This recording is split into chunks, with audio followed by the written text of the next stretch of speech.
Welcome. I'm Jeremy, Director of the Honors Program. I will, without further ado, introduce Judith. I was thinking about how to introduce her, and then I thought, one cool thing that I don't get to do that often is introduce someone based on their, dust jacket biography, which I think is very cool to have a dust jacket biography. All of us can so hope in our lives. So I just thought I'd read the dust jacket biography of this book that is kind of the inspiration of the talk that Judith's going to be giving tonight. I have the Sixties, Richard Bellamy and the Transformation of Modern Art. I said around the introduction, people probably noticed how crazily readable it is and very interesting and kind of provides an interesting and different perspective on an odd character that we're going to hear more about tonight. But I will read Judith's blurb introduction, dust jacket introduction. Judith E. Stein is a Philadelphia-based writer and curator specializing in post-war American art. A former arts reviewer for NPR's Fresh Air and Morning Edition, she's written for Art in America, the New York Times Book Review, and numerous museum publications. She is the recipient of a Pew Fellowship in the Arts in Literary Nonfiction and a Creative Capital and the Warhol Foundation Arts Writers Grant. A graduate of Barnard College, she holds a doctorate in art history from the University of Pennsylvania. Without further ado, if us and the, I think, 20 plus people on the Zoom can all give a warm welcome for Judith Stein.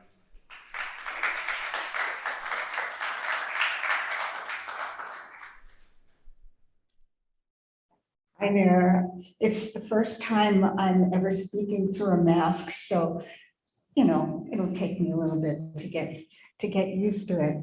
For those who are here, I brought some of these cards that are just with the jacket cover on it and some info on the back. So if you'd like one, they'll be here as you file out. And for those who are at home and would like the moral equivalent of that card, you can visit my website, which is simply iofthesixties.com, all one word. So it's been 5 years since my book has been published. And 5 years is a long time. And I was thinking of that 5-year point because I started working on the book in the early 1990s. And I thought tonight that I would make my talk a little different than the talks I had given about the book and about Bellamy before. I'm going to fold in some of my own personal history. I think some of you are writers or may someday want to write a book. And to the extent that anything I say is useful, because 1 year ahead, they all change, I'll start that way. So I got an agent who was excited about the book, and he said to me, 5 years ago, and this was in 2000 and in the early 2000s, he said, 5 years ago, I could have sold this book with 15 pages, 15 good pages, in a dynamite cover letter. And he said, and now I need 100 pages, and I'm going to work with you to make them bulletproof so that any editor at any of the publishing houses reading it would have no reason for turning it down because it just for non-important reasons. And so that happened, and so it's an extraordinary thing. And when people ask me for advice about publishing, I don't know, because it changes daily. So a little bit about my history with Dick Bellamy. In the 1980s, I think, late 1980s, I was curator at the Pennsylvania Academy of Fine Arts, and I was in charge of a Franz Klein show. And one day the guard at the front desk said, Mr. Stein, there's some visitors. Well, it was Mark DeSubro, Alfred Leslie, the painter, and Dick Bellamy. And it was my pleasure to take them through the show and talk to them. And I heard about Dick Bellamy because he was a kind of legend in this small art world. People outside of the art world tended not to know who he was. If you asked a generally educated audience, do you know any art dealers from the 1960s? Leo Castelli's name is what people would know. And so that kind of, when I met him, oh, well, he had frayed cuffs. His cuffs were frayed. His eyeglasses were scotch taped together on the bridge of his nose. And he was just rather effusively polite, but a pleasure to be. Anyway, the idea started percolating. Gee, I'm an art historian. He was there and making history. I'd like to write about him. Well, it turns out he did not want to be written about. And at that point, very ladylike, I said, oh, okay, I won't. 5 years later, Alfred Leslie, who I was been friendly with and written about, said, you really should write about Dick Bellamy. And so I began to interview people. And that's a sidestep to you all, if you are thinking of writing about a historical subject, whether they are alive or dead, do the interviews. There's nothing like talking one-on-one to people who were in the milieu of the person that you're focusing on or who knew them. And so I did about more than 200 interviews for my book, and many of the key people have since passed on. So those interviews are just precious, and they're going to the archives of American art, without which none of my research could have been done anyway for the other stuff that people have deposited here. Anyway, this time I stood my ground and I said, okay, I understand, but I think you're important enough and I'm going to do it. So I started. And I didn't have an agent and I didn't have a publisher, but I just had a belief that here was someone who was worthy of the attention. And he was there first. And in the art world, and you may run across this yourselves as you do your research and meet people and so on, it sometimes doesn't matter who was first, and I've met artists who, when I started doing that, well, before so-and-so, and then that other person is getting the credit for X, and I'm not. Well, it's unfair, but it's not a rational system, the art world, as I know, And that was one of the reasons, the lure of buried treasure that got me working on Bellamy. And I'll tell you some of the other reasons as we go along. So for you online, I've made myself a little bit, and you've been looking at this Roy Lichtenstein from 1961. Was it about Dick Bellamy? Well, not really, but it was Lichtenstein's widow said, yes, it was sort of a little in-joke that, and so that question, I wonder what he's like, was the one, that was over my desk for all the years that I was working on the book. So basically, I came to the conclusion at the end of my research, and through Mark DeSubero, who gave me this image of Dick Bellamy as a man who was really like the Native American mythological culture giver, the coyote, who is eccentric, delightful, gross, a shadowy figure with a capacity for intense pain and the rare gift of intuition. Bellamy was a biracial man and who grew up in Cincinnati, Ohio. That's his grandparents there. That's his mother and father, who were both doctors. And there he is as a little pipsqueak in their backyard. His mother came from China to study medicine and never did get back home. Here's a few more shots of him as a young person. He had a hard time in basically lily white suburban community outside of Cincinnati growing up. I interviewed some of his boyhood friends who sort of jovially told me, yeah, they called when World War II started, they called them Jap and, just ignorance and cruelty. So I think that he developed his personality in response to that. You all know where Provincetown is, but I couldn't resist showing you this.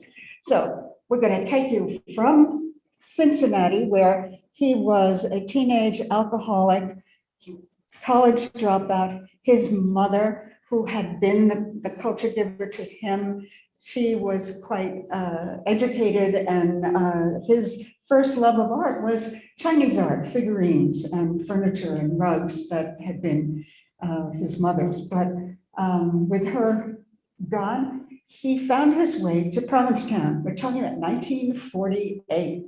And in 1948, there was the first group show of abstract expressionism in the United States was in Provincetown that summer of 1948. So this is the first case of someone who was in the right place at the right time. We'll get to the title, The Wrong Man at the Right Time, which is a title given to me by one of his artists, Larry Poons. And whom he met, it was, this is sort of popular culture's response to the beatniks, who that name had been coined in 1957, and here we are. Provincetown was rife with the New York Lower East Side artists who had studied with Hans Hofmann, and Dick fell into them and really joined this community. Here he is having gone clamming in Provincetown and lying down in the grass, and that was a position he'd get into whenever he felt like it, regardless of whatever the company was.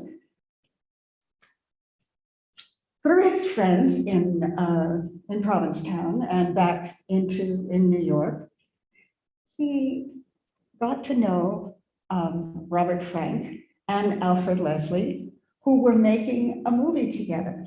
How many of you have seen Pull My Daisy? Anybody here? You don't count.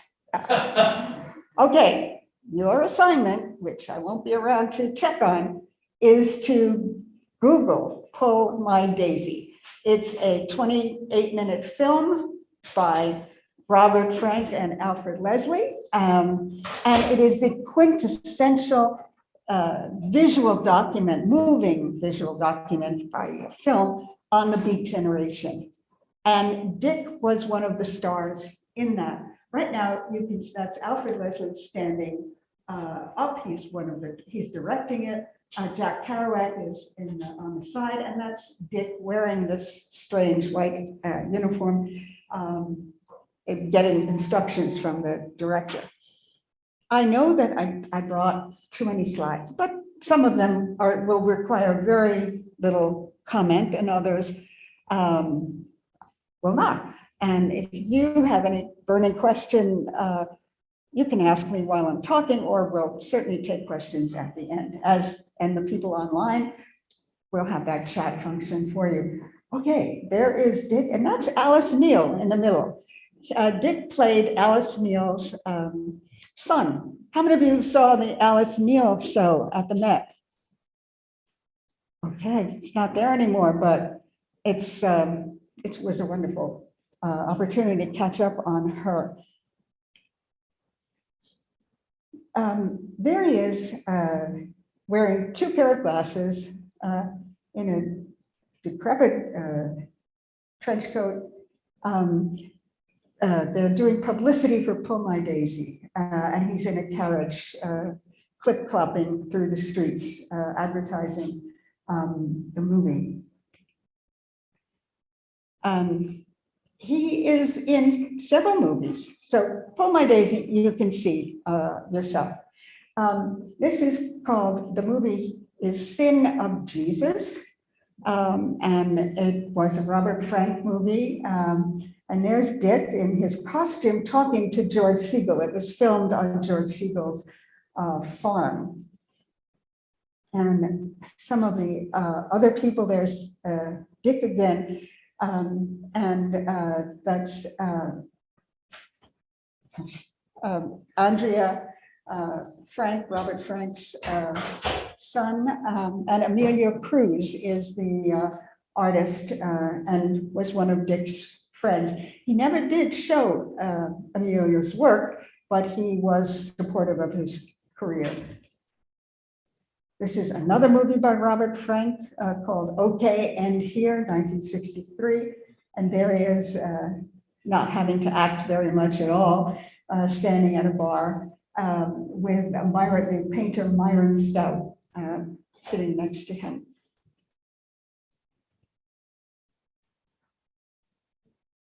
Ornette Coleman, what I'd like to do with these slides is sort of sketch in briefly some of the people who were in his environment. And when Ornette Coleman played at the 5 Spot in 1959, he was there, and Coleman was a big part of his the kind of music that he listened to, and in fact, Coleman came to where he was living in the Lower East Side for parties and so on.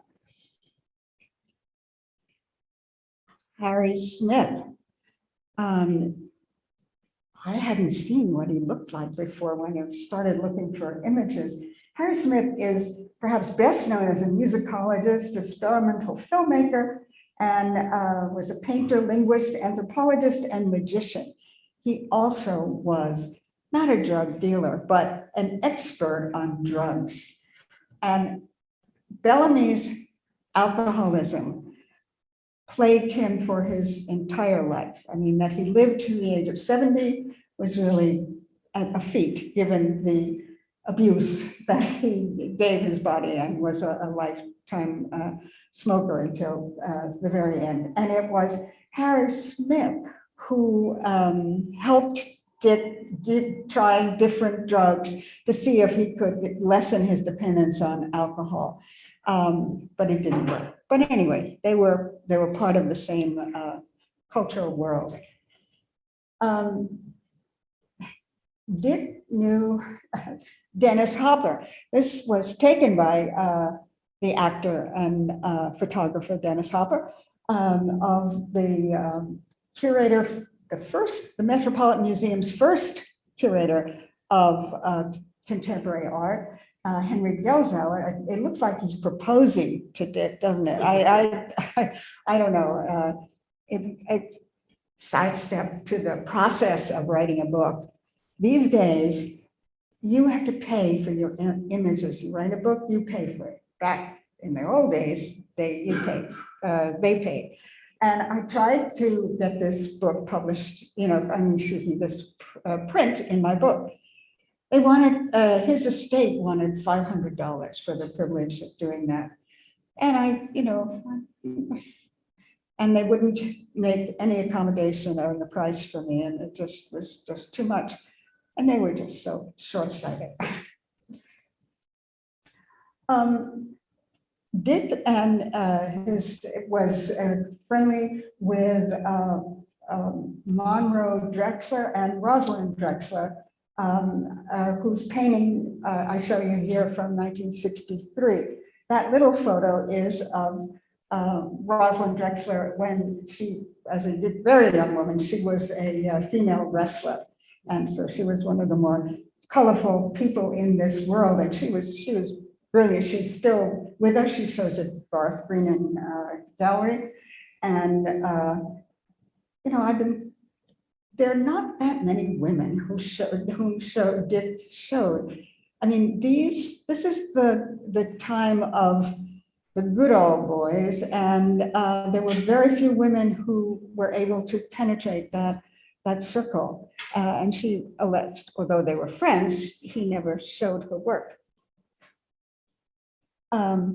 This is Lee Bontecu in person and one of her works. Dick discovered her. He happened on her studio one day and was excited, but he called up Leo Castelli and said,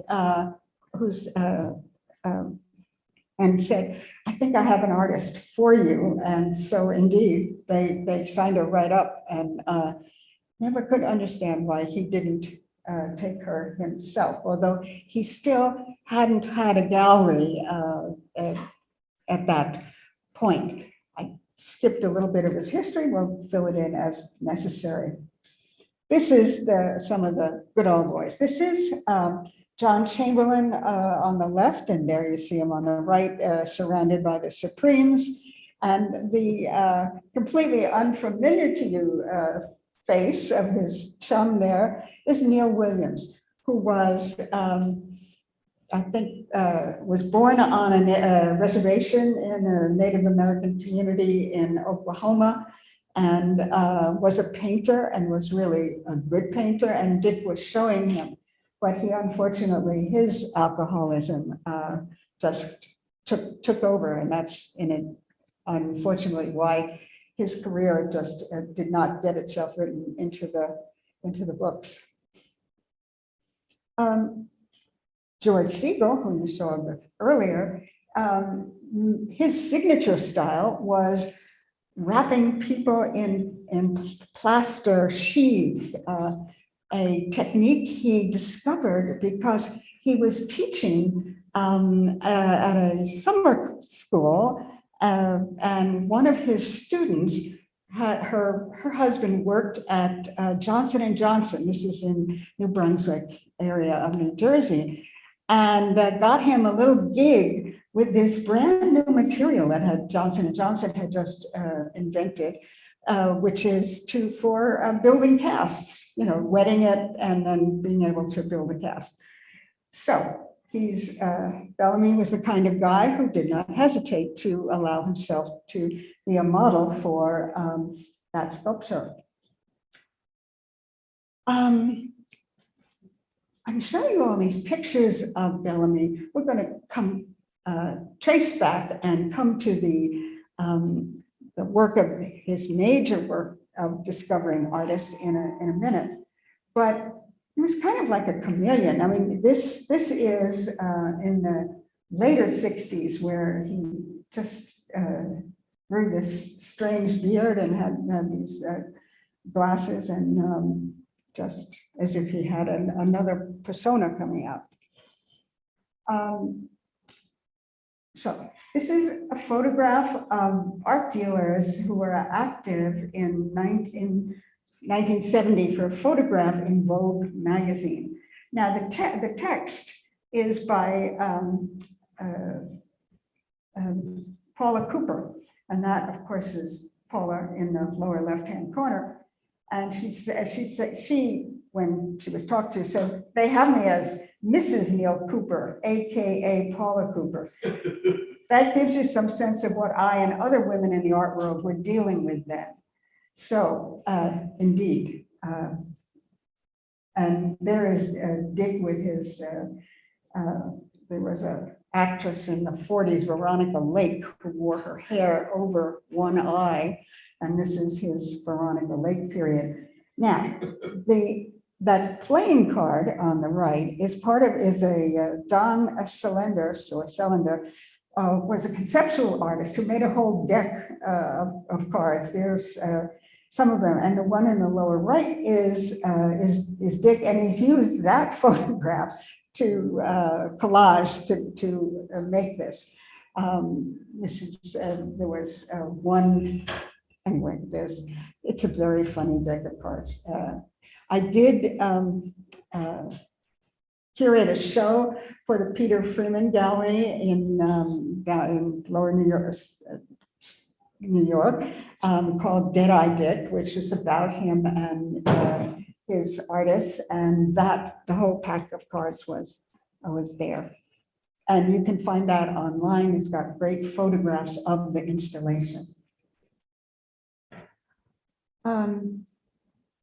He was photographed in his various moods. That's Alfred Leslie's drawing of him from 1973. And here is Robert Mapplethorpe's portrait in 1980, in which he's come under the influence of a woman who has helped him control his smoking and his drinking, and he seems to have gotten a little clearer in that in the 80s. Daisy Youngblood is a sculptor. This is a ceramic portrait of Bellamy.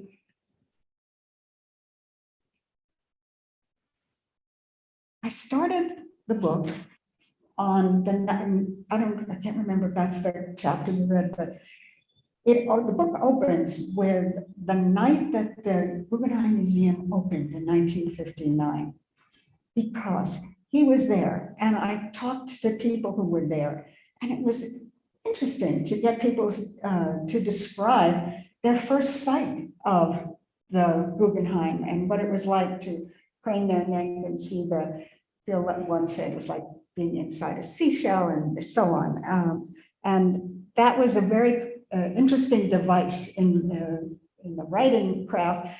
It would be called in media res. You don't start the story at the beginning, you start it more into the middle of it. But to me, this was the beginning, because this was the pinnacle of modernism, the architecture and the art that was in it.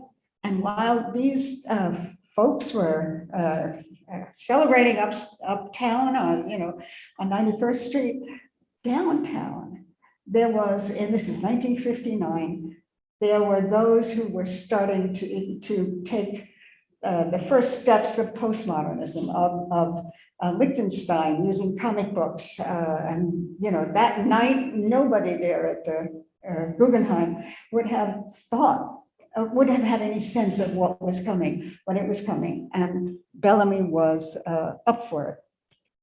He opened the Green Gallery on 57th Street in 1960, in the fall of 1960. He hadn't any money, but this man, Robert Scull, and his wife, Ethel Scull, were the secret donors of that. Now think back to that Lichtenstein that you were looking at the beginning. There was a little yellow car on the right. I don't know if you noticed it, but Scull was a taxi magnate, and that's where he made his money. So that may be like another little reference to with the real Bellamy. That's where the gallery was, just about where that 9 is. And the irony is that in the real building, now torn down, Oldenburg had his debut of showing these large sculptures, these overblown sculptures, which had taken part of their inspiration for it was the showrooms that were then on 57th Street, where you could look in from the outside and see automobiles. And that strange discord of the large cars in a room was something that appealed to Oldenburg, and he made use of it. This is what the gallery looked like. This is just really an entryway and one big room. This is Dan Flavin's drawing of it, and you see some lines around. That's Flavin's installation drawing for his exhibition.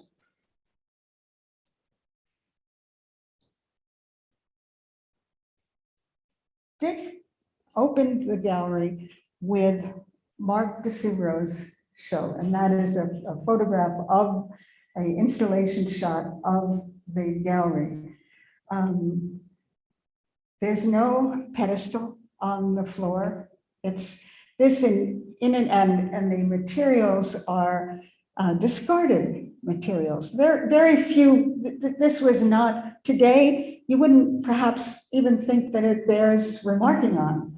But in 1960, these were radical decisions for a sculptor to be making. And there is another piece that he did at this time. On a few months before the show opened, he had a job delivering furniture, and they put some outsized piece on the top of an elevator, and there was an elevator accident, and Mark was crushed. They didn't think he lived. He did live, but he was disabled, a condition that was not disabled. He was able to be differently abled and use his ability to work with metal. He couldn't work with the wood anymore. So these are the early pieces. Because once he was in a wheelchair or on crutches, he had to use something that he could bend and change with his hands.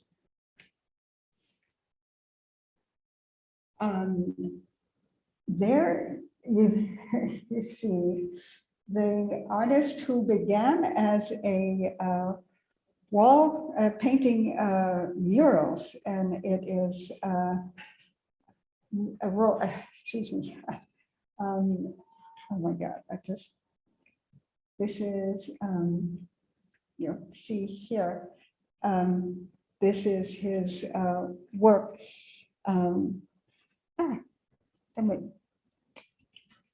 A pop artist who started here. I show you him on a scaffolding. I show you his studio where he used his collection of vintage magazines to cut and paste. And Rosenquist, Jim Rosenquist, that is who it is. And there is his painting, which was shown when he debuted in the Green Gallery, and the drawing he had made and some of his sources. This was a show, a painting from his first major show there. Dick posed more than once for George Siegel, and that's his work there.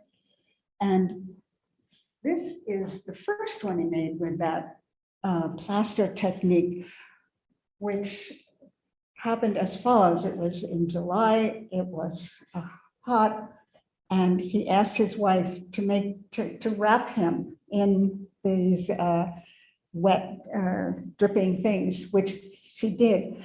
But they didn't know that you have to put Vaseline on if you're making a cast over a body. So the head was separate, but it was with a great deal of discomfort, shall we say, that they had to rip the plaster cast off his body, and so he learned. Yayoi Kusama, you may not recognize this, her earliest work, which is hard to see. It's an infinity painting. It's hard to see at the best of lighting conditions. But when Dick first met her, this is what she was showing, the paintings. But it was something about her that intrigued him.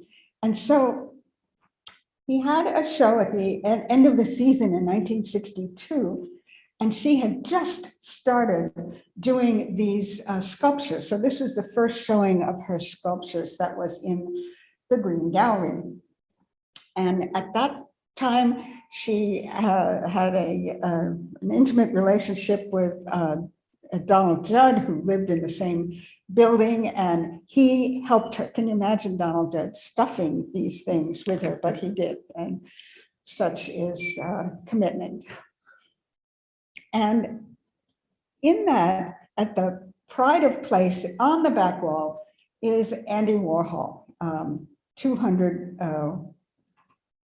$2 bills. And in the front is Robert Morris's Slab, which is one of the earliest showings of minimalist sculpture. Morris took his images around to galleries all through Manhattan, and no one wanted to show it, but Dick did. There is Slab again in a different view, and his $201 bills. So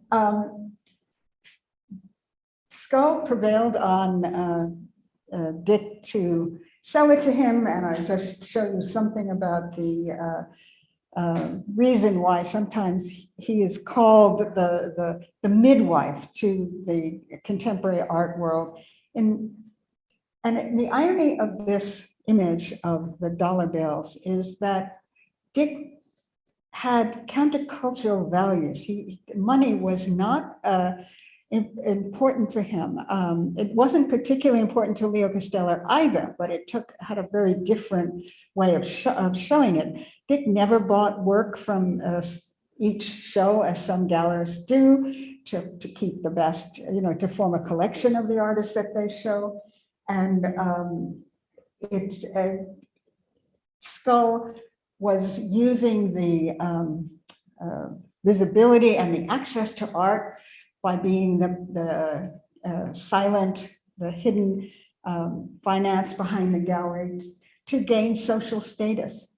And so this strange pair of Skull and Bellamy worked together. The gallery lasted 5 years.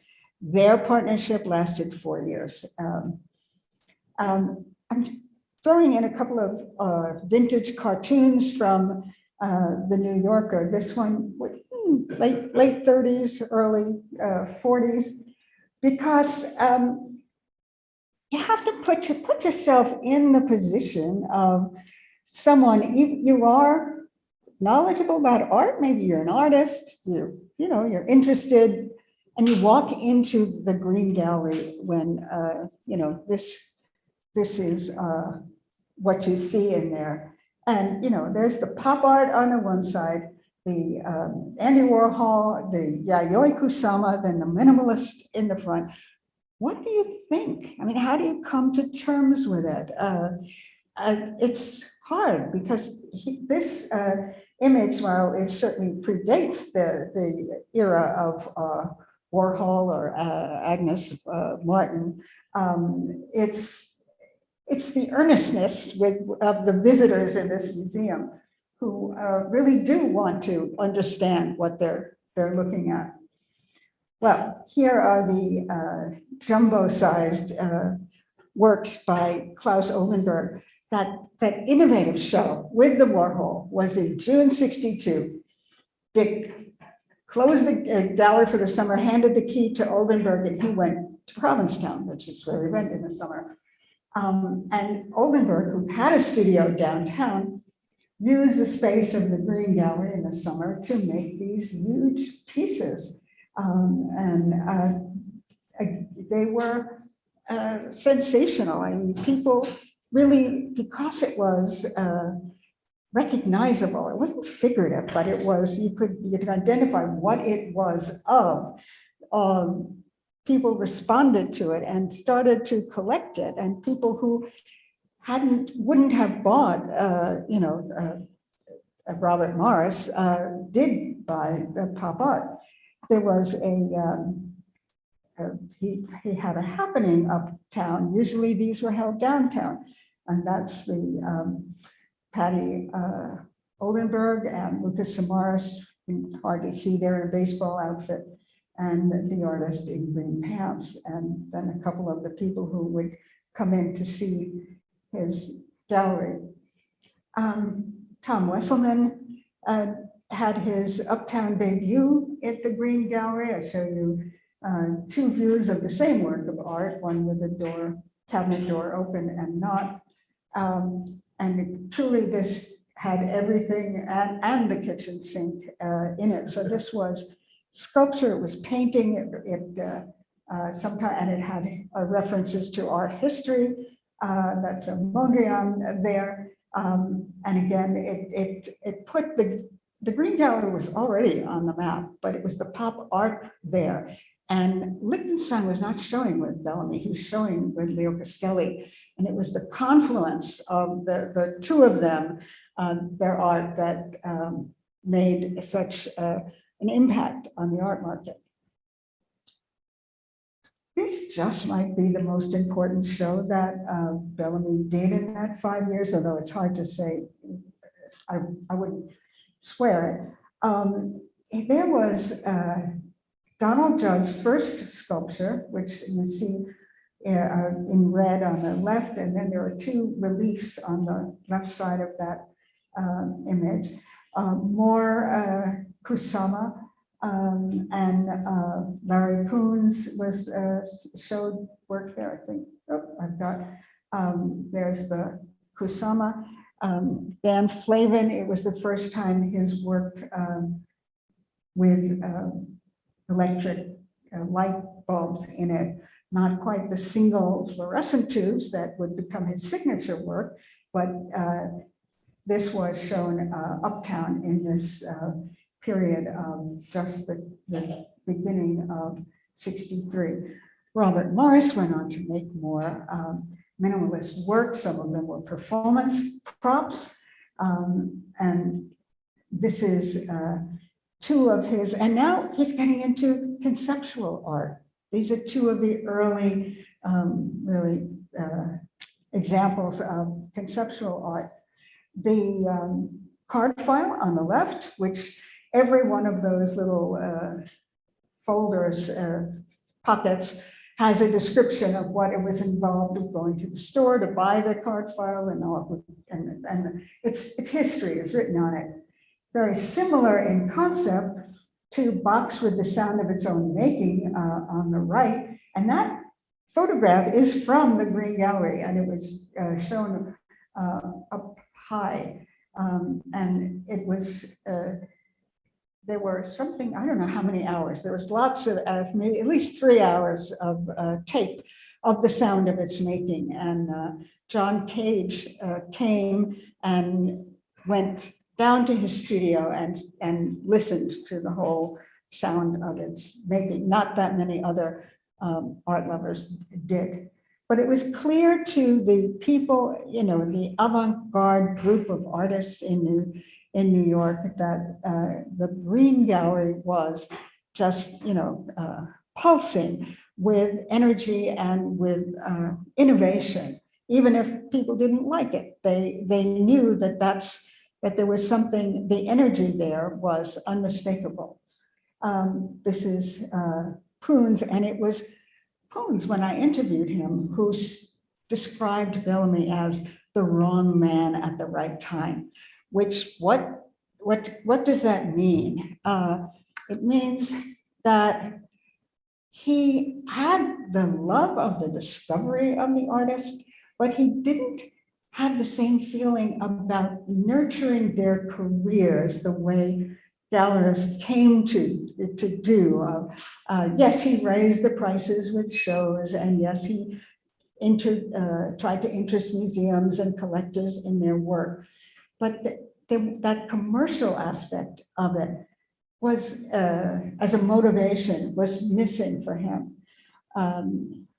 You didn't buy art because it would appreciate.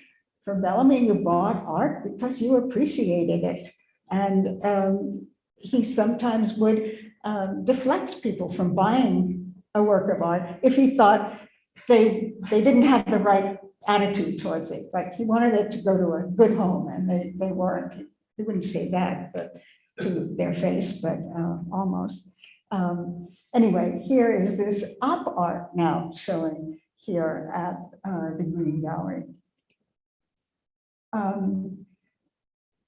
Judd had purposely did not want to go to Castelli's. He wanted to stay with Bellamy because of that sense of that energy. And it wasn't a particularly elegant room. You could see this had been a manufacturing place, and so the floor was pitted and so on.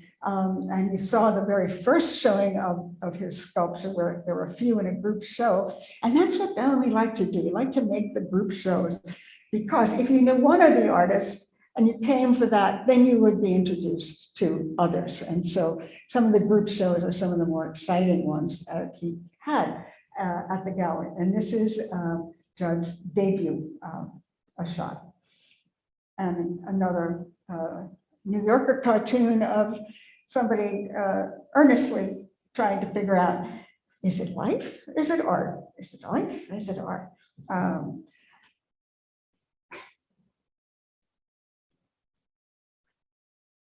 Lucas Samaras, a strange and wonderful artist who loved this one is in the Museum of Modern Art collection, but it's full of pins and razors and knives and scissors and so on. And that was first shown at the Green Gallery. On the right, or yes, you're right, is an installation. It was Lucas Samaras's bedroom from his home. His parents had to move and they were dismantling the house. So he replicated the size of the volume of the room and filled it with everything that was in his home room. And basically, this is the first installation. Today, it's not remarkable. I mean, it goes without saying that artists will do things like that, but they had not done this, or there was no precedent for this kind of full environment created by the artist.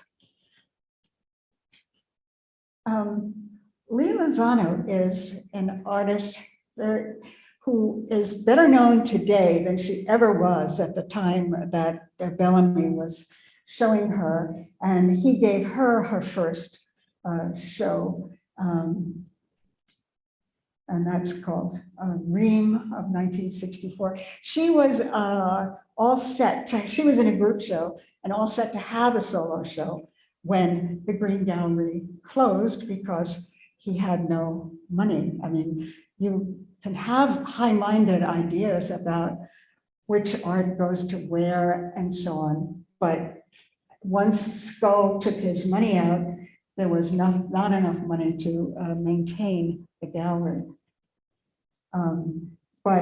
So that there are letters from Dan Flavin sort of complaining about Dick. These are two black and white images from the actual show of his, and they're a little colored one. And this one is called a primary picture. And it's primary because it's the primary colors, and also it's the landscape size and just a sort of archetypal picture size. Another major solo show by Morris that is on permanent installation at Dia. If you've been to Dia Beacon, you probably have seen it there. When the Green Gallery closed, Castelli wanted him to come and work for him. He didn't want to, so he chose another gallerist, much more low-key than Castelli, who was quite a going concern in 1965. He was the one, Dick was the one who sold the first work that Yoko Ono ever sold. Dick sold it to Robert Skull. And that's the work. It's called the Sky Machine. You put money in it, push the lever down, and you've got a card that read Sky. And there's a card of a joint collaged postcard that John and Yoko made for Dick and signed to him. In the later 60s, he showed Richard Serra. This is a piece in the Guggenheim collection that was first shown by Bellamy in this period after the Green Gallery. He also showed Bruce Nauman in group shows, and those are knee prints impressions. Castelli was rather aghast at the work initially, but he did get convinced that it was important. I read you a quote that when I interviewed Castelli, this is what he said. He said to me, Dick actually was the person who first understood what the minimalists were doing. He discovered them. I got to know them through him. He had a very fine sense of discovery. There was nobody like him. I certainly consider myself his pupil, although he is younger than I am. In the 70s, there was a movement of earth art, and Dick was there. He didn't have the money, but he was able to facilitate things for Michael Heiser. And you might have seen this at the Dia Beacon, this work called Northeast Southwest. Another, he was represented by another dealer, but Heiser told me if it wasn't for Dick, this never would have happened. He was kind of working behind the scenes on this one. Walter de Maria, his lightning field was another, Walter was a friend of Bellamy's, and he was instrumental. I know he was about to have a solo show at the Green, had it stayed in business one more year, but he is indebted to Bellamy for his support, again, behind the scenes. This is Chen Sing He, a piece where he was changed to Linda Montano for a year, and Bellamy found employment for them by hiring them to help install an exhibition of Alfred Leslie's work. And so they worked together as a team, putting in lights and hanging the art. Keep getting this picture of a man whose taste just is so broad. There's so wide a range of things that excited him visually. This is Chakaya Booker. She is much better known today, but then in the 80s when he was sort of not financially supporting her, but very interested in her work and helpful in alerting curators to her work. I've come to the end of my images and the end of this talk, and I show you an image of Charlie Chaplin. And this comes from the film Modern Times. I don't know if you've seen it. It's one of the great classics. And what happened just before this photo was taken? The tramp, the little tramp, was walking down the street, and a truck having an outsized load accident, swerved, and the red flag indicating that it was the end of the lumber fell off. And he picked it up and he looked at it. And just then, rounding the corner was a protest march. Not clear what they were protesting. Could have been a labor march or whatever. And so they see him holding this red flag and they follow him. So he becomes the leader, sort of inadvertently, of a political movement. And I saw Bellamy as kind of coyote, and this one image endeared him because in a way, that's what wrong man at the right time means, that he did some wonderful things, not necessarily understanding, what he was engendering. So, and with that, I'll be happy to take questions.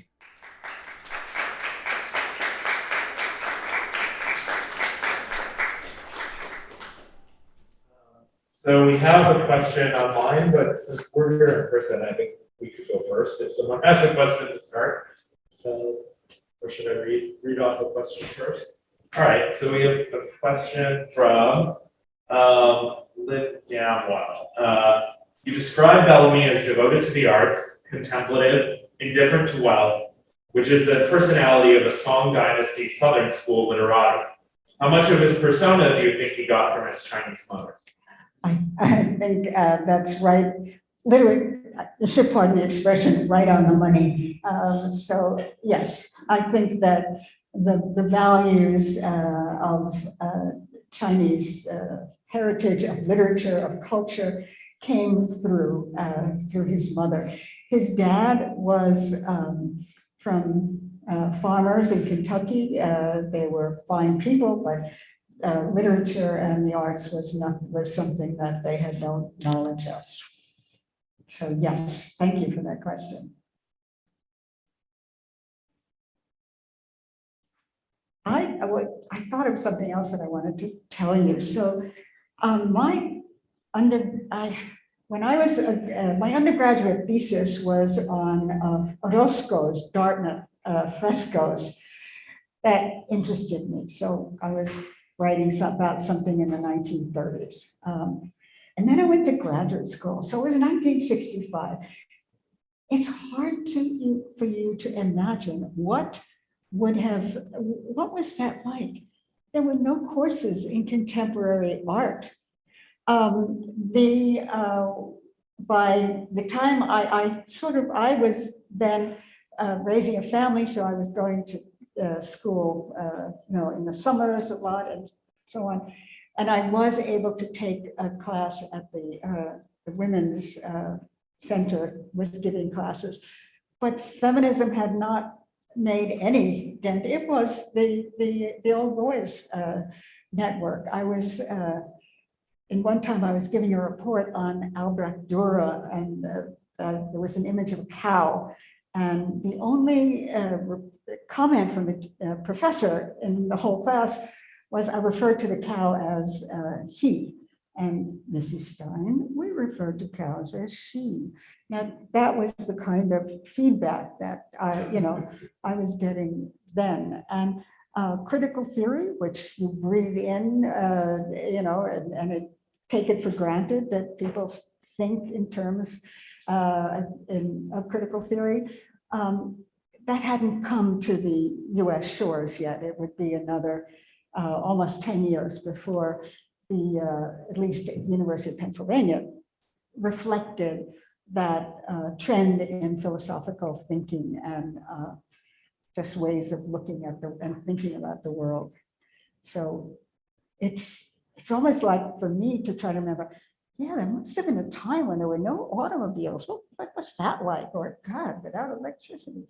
So yeah, that experience, I come from, in a way, another world to this subject of Bellamy.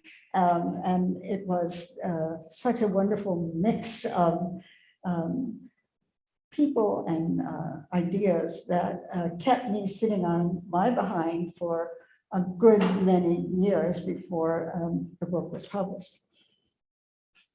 Yeah. Thank you, Judith. That was really fun and interesting. And I'm curious about Bellamy's taste.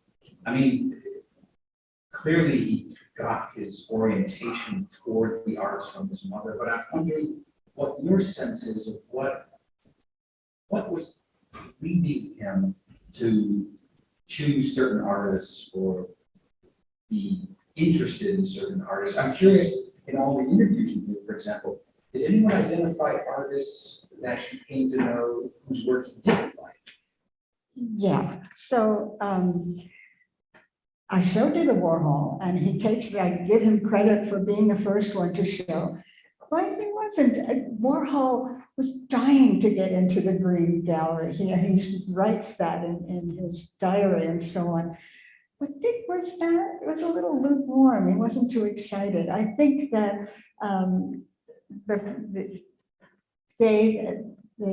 Warhol's reflection of gay culture and that part of his social network, that Dick was not comfortable in that. So that may have been part of the reason that Warhol didn't appeal to him.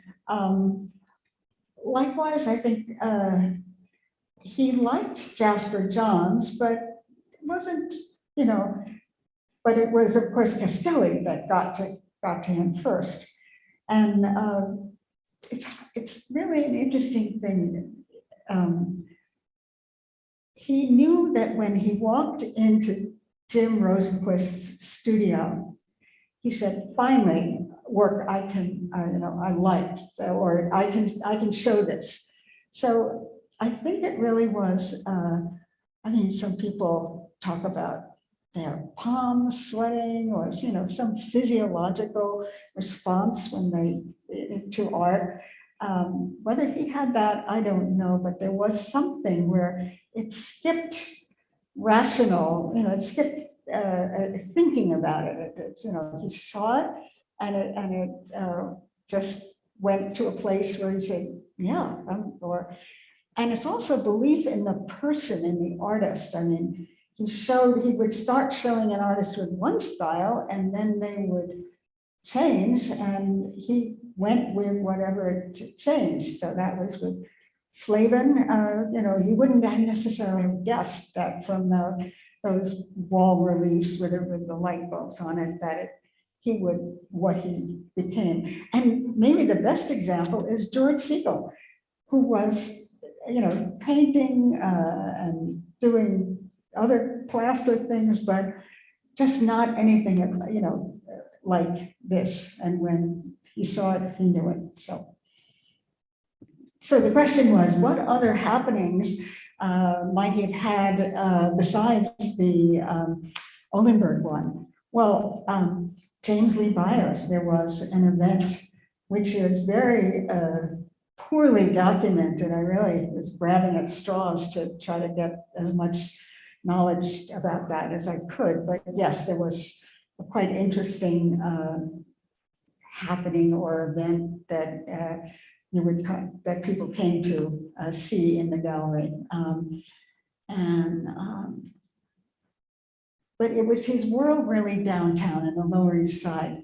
All of those early happenings, he was in the audience and there are photographs of them showing him sitting there in the audience.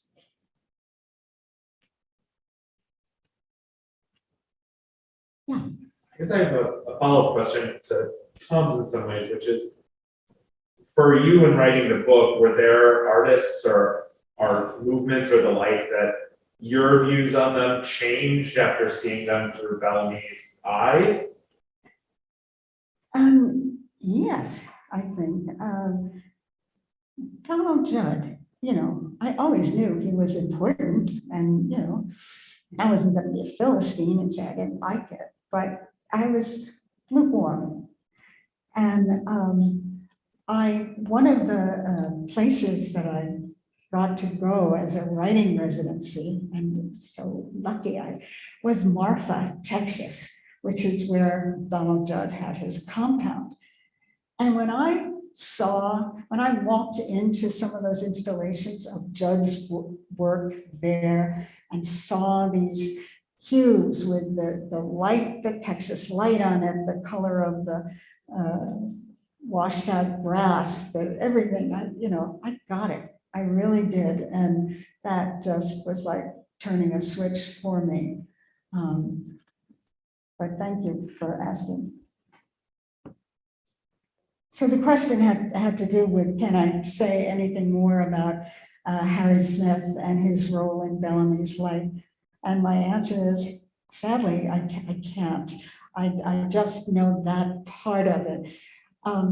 You can see, I think, from my enthusiasm and the broad range of connections that I could be sitting on that chair still, following leads, going down wonderful rabbit holes and connecting to everything. There were certain things I just couldn't allow myself to do, but I did explore for a long time. But yeah, Harry Smith deserves much, much more. He's just an extraordinary. In fact, Google him and you will learn something about what we owe him as a musicologist. So Another question I had was, is this a moment where kind of the function of the gallery is transforming? So I come from a kind of more literary background. And for me, one thing that was interesting coming to New York was the idea that like galleries were not just supposed to be places where rich people go, but they were supposed to be like school or something. And there were supposed to be like interesting, innovative things happening in a gallery. For me, that was a bit of a culture shock coming to New York, and I was surprised by it, and I still, in certain ways, find it a little odd that those two functions of a place where rich people go to buy art and, you know, places where innovation is happening, places where countercultural values are being held, that those two things are somehow supposed to go together in galleries. So I wonder, is this a moment where kind of the nature of galleries transformed a little bit, where those two things were in Bellamy kind of held together a little bit, or am I reading too much into? You ask, the question is a really good one, and I have to think about that, but galleries are elitist places. Most people, aside from us art folks, don't even know that you can walk into a gallery without without your hand on your pocketbook ready to buy, or they don't know that they're free and so on. So the myth or the sense of them is really an elitist place. I'm trying to think, pop art did open up the galleries to, or people responded to it more than they did, for example, to abstract expressionism, which, as you can imagine, if you haven't thought about art, and that's what my kid could do it. That's was the response of someone who hadn't been given a chance to think about what art is, what artists do, and so on. And I don't know when it would have changed, but there's an anecdote.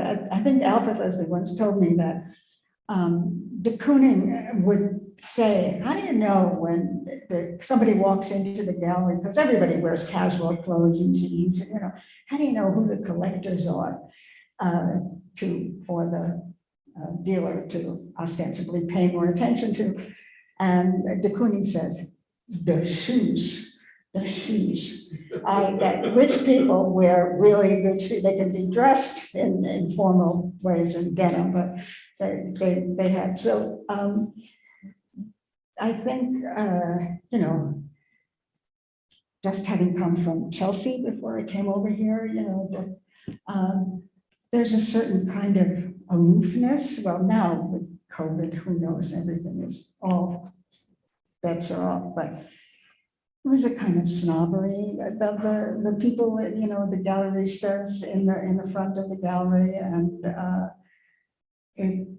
but today, actually, I found somebody who was extremely helpful. So, the stereotypes and generalities just are inappropriate, but I think it has to do with how fortunate the dealer is, because you need to earn money, and that some dealers help support them, the work they show, that they take chances on the work that they show because they're earning money from secondary sales. That somebody resells, bought a painting early on, the prices of the artist have gone up, and the dealer will buy it back and then sell it to somebody else at a higher price, and so on. That's the kind of hidden transactions that help keep a gallery afloat. But artists make things that you can't sell. I mean, you can't buy some of them, and then showing it is a good. It shows what people are thinking. But then that gallerist has to find other ways to support that innovative, unsaleable work. So how many of you are ever thought about being an art critic? Any of you thinking about writing about art? Couple, one, few. And why not? Why wouldn't you?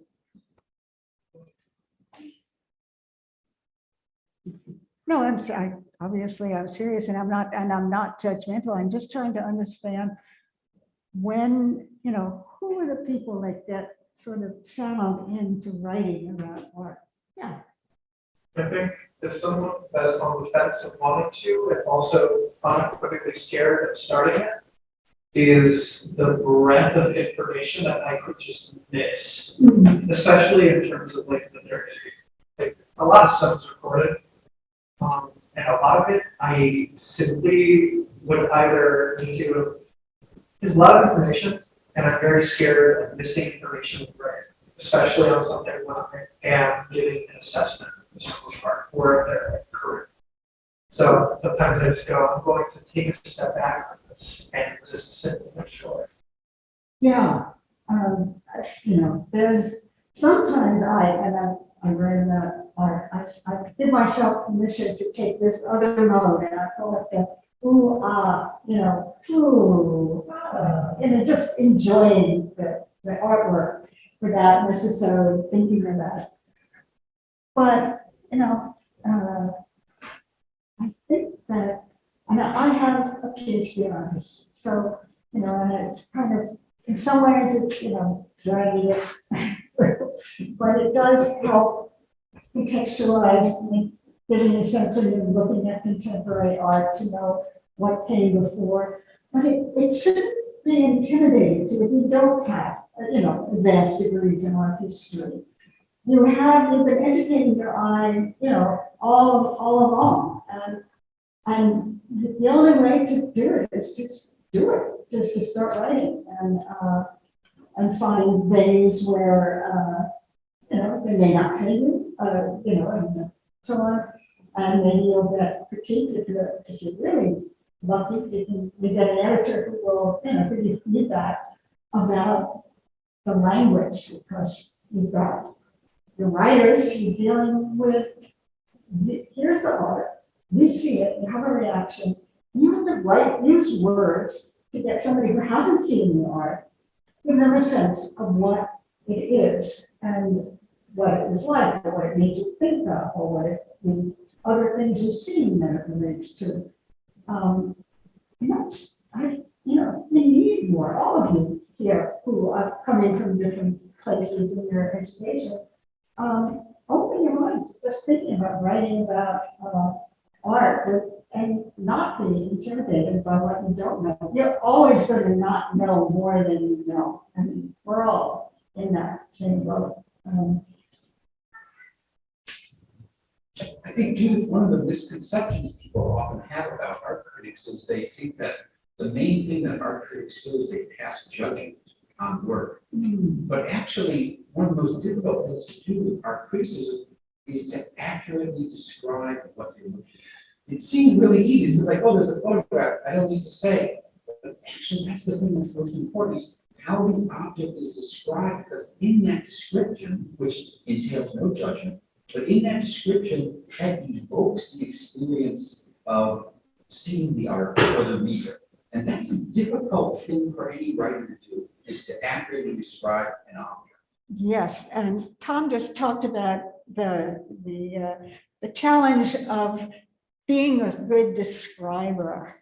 And the more you read, and I mean whatever it is that you read, you're going to come across descriptions, because any good writer, fiction, poetry, has to really squeeze those words to make, whether they're describing somebody's talking and what they do with their hands, or the expression of their face, or the quality of their clothing. I mean, that's so that one way of the background to be an art critic, and a good one, is to be readers and reading anything, because the more writing that you read, then you do get a sense of what written descriptions are like. And I couldn't agree with you more that, time was when we had the critics of the 30s and the 40s. Yes, they could be judgmental, and they could be brutal, and also then the kingmaker. Make Jackson Pollock the most important artist in the United States as a headline. Life magazine had it in 1948, and reflecting the opinions of some of the major critics. So yes, it used to be like that. But that doesn't mean you can't critique. You can't say, well, I think what was the intention of the artist? That's, I think, is you have to come to terms with, well, what are they intending to do and how they fulfill that intention? And maybe they did it better in this example than they did in that example. So in a way, you're using your critical judgment, but you're not saying, oh, this is a gut, whatever it is, you have to just paint it. And then, there's so much art that in the past that did not get shown in galleries because of sexism, because of racism, and any number of other reasons why dealers just didn't give the time to look at that kind of varied art. But it's out there. So when you are writing about art, you have the freedom to seek out artists that you feel are worthy of attention, who haven't gotten the attention that you think they deserve. And you are the vehicle for that. So it's very empowering because your eye, your choice, then can have an impact. And everybody wants that kind of attention as artists, I know. And so you're in a good place to give it to them. There's one more question online. How did Bellamy react to the skull auction? Oh, yes. So the question is, how did Bellamy react to the skull auction? I've got a piece in the book about the skull auction. It's where Skull and his wife had bought all of that art, had appreciated, they had used it to catapult themselves into a higher social standing. And then in 1973, he put it up to auction and he didn't even use his wife's name. I mean, he was such you fill in the blank. Anyway, he left her out of it. So, and it made headlines because the prices at auction of all of this worth. I mean, you saw some of that with the Warhol. And there's, I think there's a photograph of Bellamy. He was there, but he was kind of skulking. I think that I don't know the exact answer. That's a really good question, but I think that he was in shock, because, and some people say that auction in 1973 is where the contemporary art market began and, took off from there. And now we have NFTs and who knows about that, but not me, not yet anyway. Well, thank you so much.